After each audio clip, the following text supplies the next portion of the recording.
Get 5 coffins ready. Hey, how's it going everyone? Welcome to my guide for Ullr. Ullr is a stance switching ability based hunter, with a bit of prowess in mid and in the jungle, but is almost always seen as an ADC. Ullr is one of the more mechanically difficult characters in SMITE, but when it comes to how his abilities function and their intricacies, he's quite simple.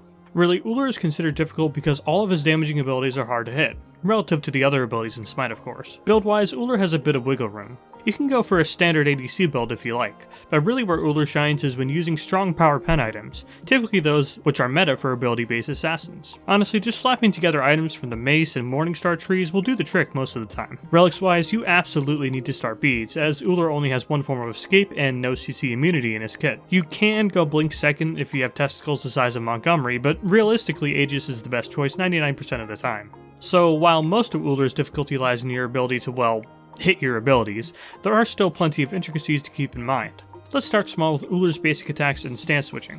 Like most stance switching characters, Ullr has no ultimate, instead using his 4th ability slot as a stance switch. When Ullr is in his blue bow stance, he has standard ranged auto attacks. I know, big surprise. Then, when in his green axe stance, Ullr has standard melee basic attacks instead. As you put levels into your stance switch, Ullr will gain lifesteal in his green melee stance and attack speed in his blue range stance, up to 30% lifesteal and 30% attack speed respectively. This passive is active at all times once the ability is leveled, but has no effect until then. In Ullr's bow stance, his first ability is a simple, fast-firing, narrow projectile that passes through and damages all enemies, but is stopped by walls.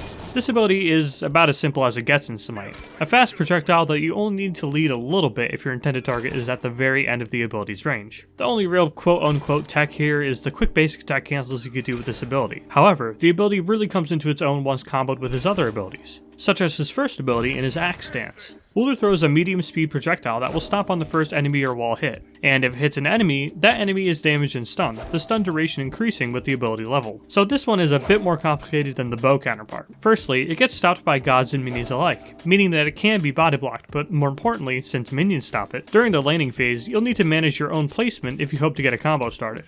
This issue worsens as the match continues, since you'll need to position yourself in such a way that you can actually connect your axe to begin a combo, but still remain safe from being jumped on since you have no inherent CC immunity. Secondly, the projectile speed is significantly slower than the bow counterpart, so you need to lead the ability significantly harder than the bow, but you still need to manage how much you lead it relative to your distance to the target. Both of these minor issues, the body blocking and the difficulty in actually hitting the projectile, can be solved by Ullr's 3rd ability in his axe stance. Ullr performs a medium speed leap with good distance as well as decent damage. Now here's where things start getting spicy, and for me personally, where most of my combos begin.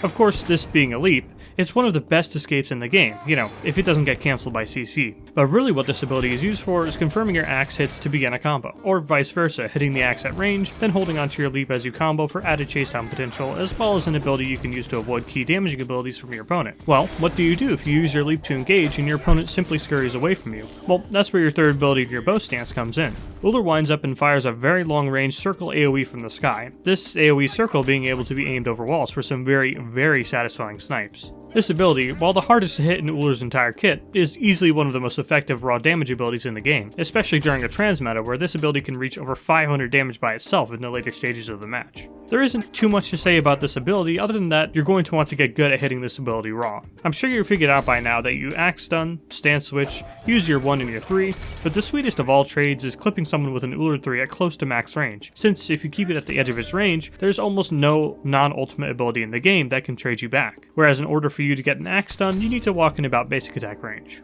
A bit less vital to Ullr's combos is his 2nd ability.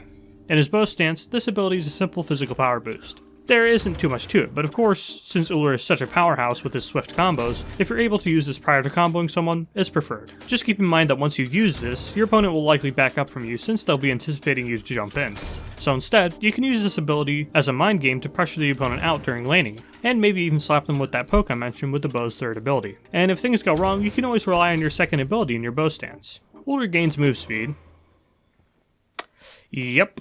You can basic attack cancel with this while you're diving on someone. That's some pretty cool tech.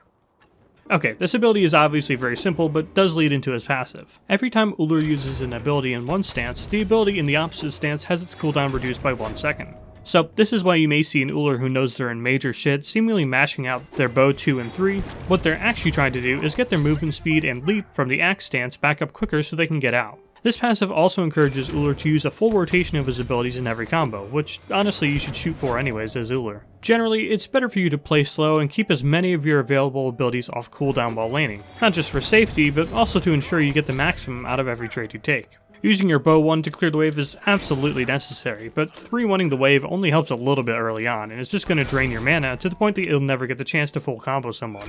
Not to mention, an axe stun alone isn't a free ticket to a kill. This is of course very matchup dependent, so you'll have to learn it as you go. Some characters like Rum, you can just jump all over if you hit a stun, but try that on a Hou-Yi after their first item, and you'll be seeing black and white very soon. In cases like that, where jumping on them is a death sentence, just keep it simple with the stun, stance switch, 3-1, then try to kite them from there. Speaking of this signature combo, keep in mind that the stun, as well as your attack speed, scale with levels.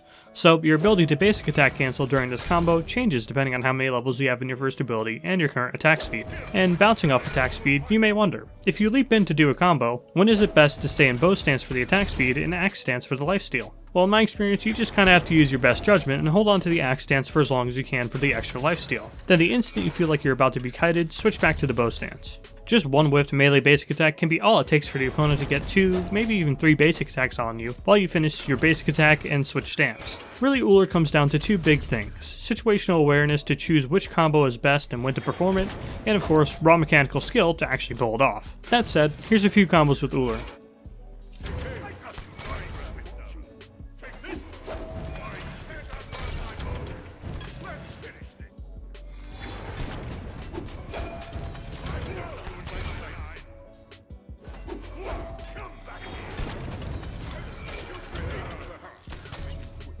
For leveling, you want to get your 1 at level 1, then your 3 at level 2. From there, you actually want to skip leveling your second ability and level your first ability again at level 3. Then at level 4, you can put 1 level into your second ability. This is not only done for the raw damage, but for mana conservation as well, as you want to use your second ability sparingly until it has some levels into it. From there, you want to prioritize your first ability, then your third, and skip leveling your ultimate until your first and third abilities are fully leveled, which should be at level 12. Then, you want to maximize leveling your ultimate, then finally leveling your 2. So, that's Ullr.